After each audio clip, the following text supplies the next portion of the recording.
kami ingin jelaskan lagi ya, karena yang muncul di berita adalah kami akan menaikkan gaji. Mohon maaf, kementerian tidak punya kewenangan menaikkan gaji guru, kewenangannya ada pada kementerian lain. Bismillahirrahmanirrahim. Assalamualaikum warahmatullahi wabarakatuh.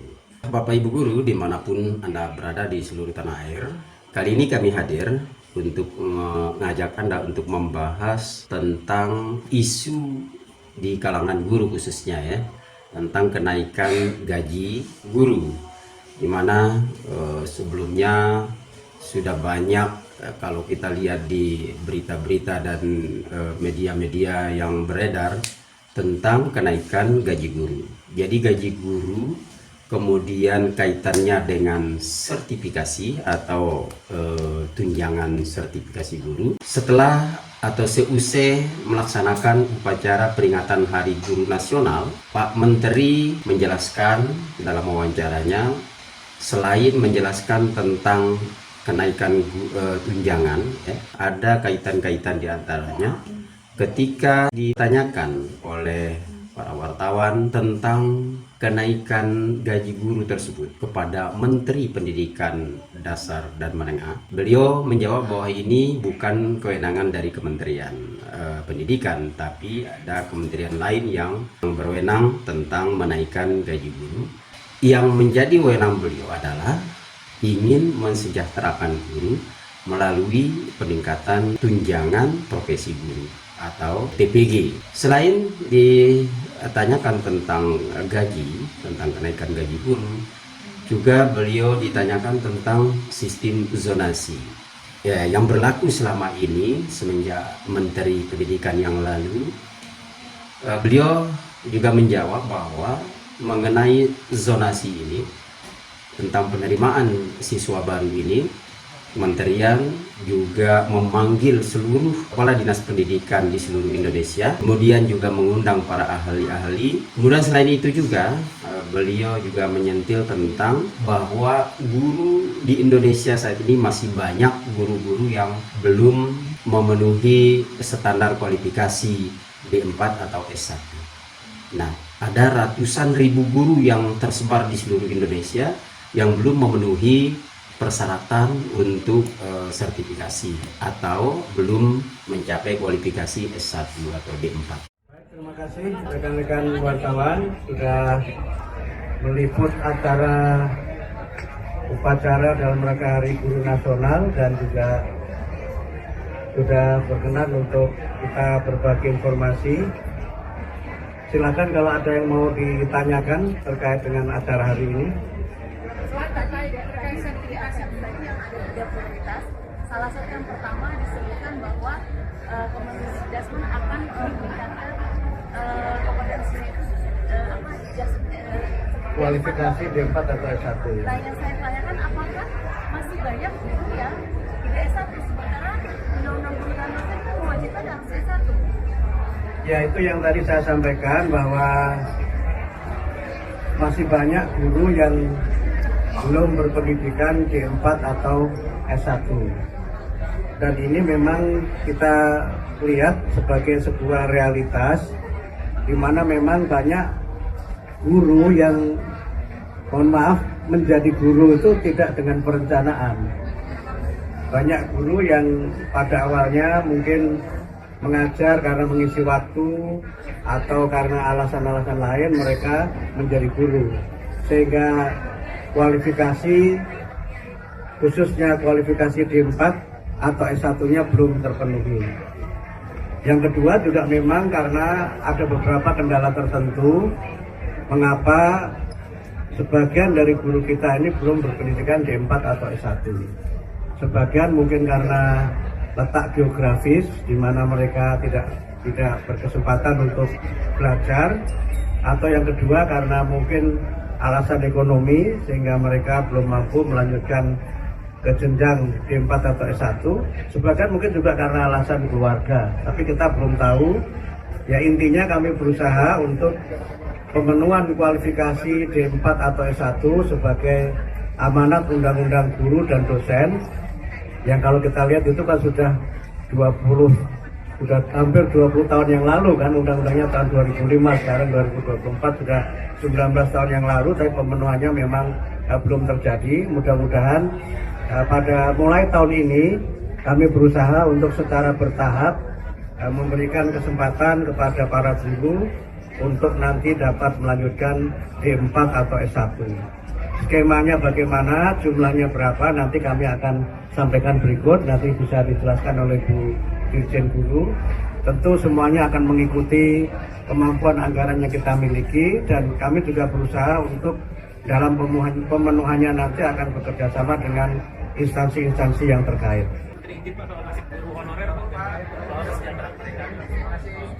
Guru honorer itu kan kita sebutnya sebagai guru non ASN ya, yang kalau dalam skema kita tahun ini, yang insya Allah nanti akan ada 600 sekian ribu guru yang akan mendapatkan peningkatan kesejahteraan melalui sertifikasi.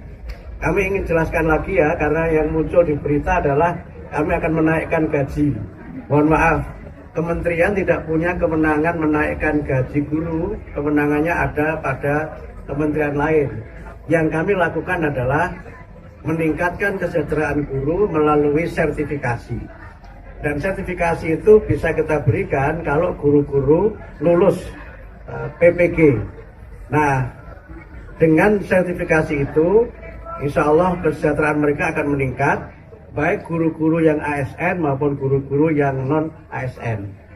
Jadi clear ya, begitu ya. Jadi meningkatkannya melalui sertifikasi, bukan menaikkan gaji, karena gaji itu bukan wewenang dari kementerian. Tapi kan kuotanya terbatas, Bro. Ya bertahap.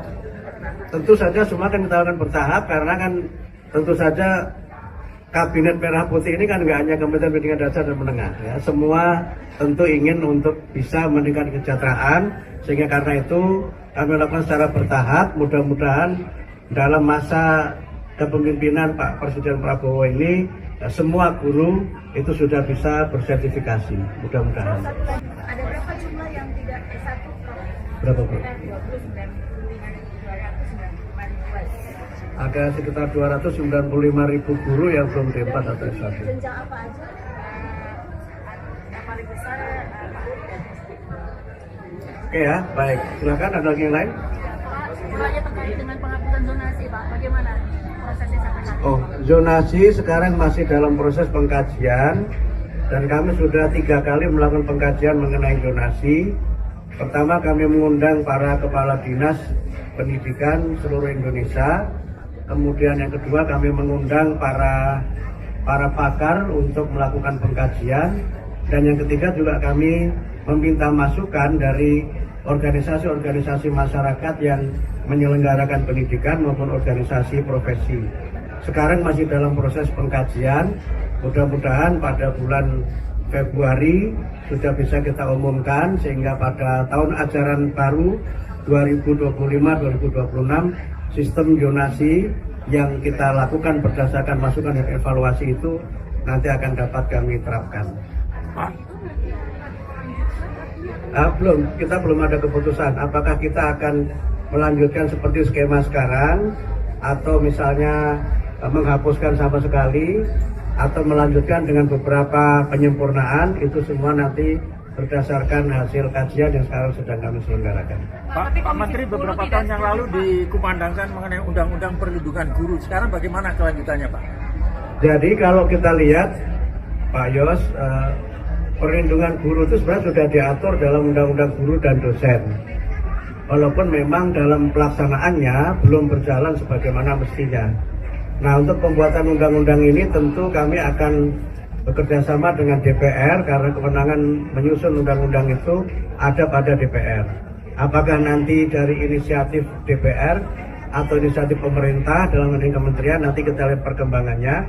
Tapi yang sekarang kami coba lakukan berdasarkan undang-undang yang ada dan berbagai peraturan yang ada, kami coba laksanakan secara maksimal dengan seperti yang saya sampaikan juga kerjasama dengan pihak-pihak terkait, khususnya dengan kepolisian, agar berbagai persoalan yang dialami oleh para guru menyangkut pengalaman sebagai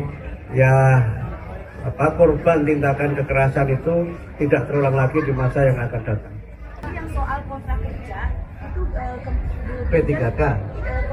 Bu Dirjen sempat mengajukan ke Kementerian Pan-RB untuk memperpanjang, jadi tidak hanya sebatas 5 tahun. Itu bagaimana prosesnya? Oh, silakan begitu. Ya, sampai saat ini tetap kontraknya apakah akan sampai batas usia pensiun atau tidak, tapi yang pasti perpanjangan kontrak itu terus dilakukan jika guru yang bersangkutan memenuhi kompetensi. Kalau dia sudah ASN kan dia harus dinilai kompetensinya. Kalau minimal baik dia bisa diperpanjang terus sampai batas usia pensiun. Tapi ada syaratnya, yaitu penilaian kinerjanya harus baik.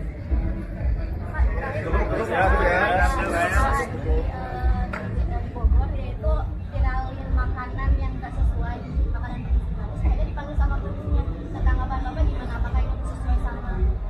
Soal makanan bergizi di sekolah itu kewenangannya bukan pada kami. Itu kewenangannya ada pada Badan Gizi Nasional. Jadi kalau ada persoalan itu mungkin lebih tepat disampaikan kepada Badan Gizi Nasional. Saya kira demikian ya.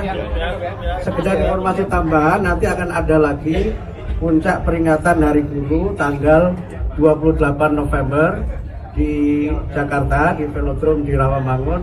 Mudah-mudahan nanti Pak Presiden berkenan hadir dan kami juga nanti mudah-mudahan juga bisa mengundang saudara-saudara sekalian dan bisa berbagi informasi terkait dengan puncak peringatan Hari Guru Nasional 2024. Terima kasih semuanya.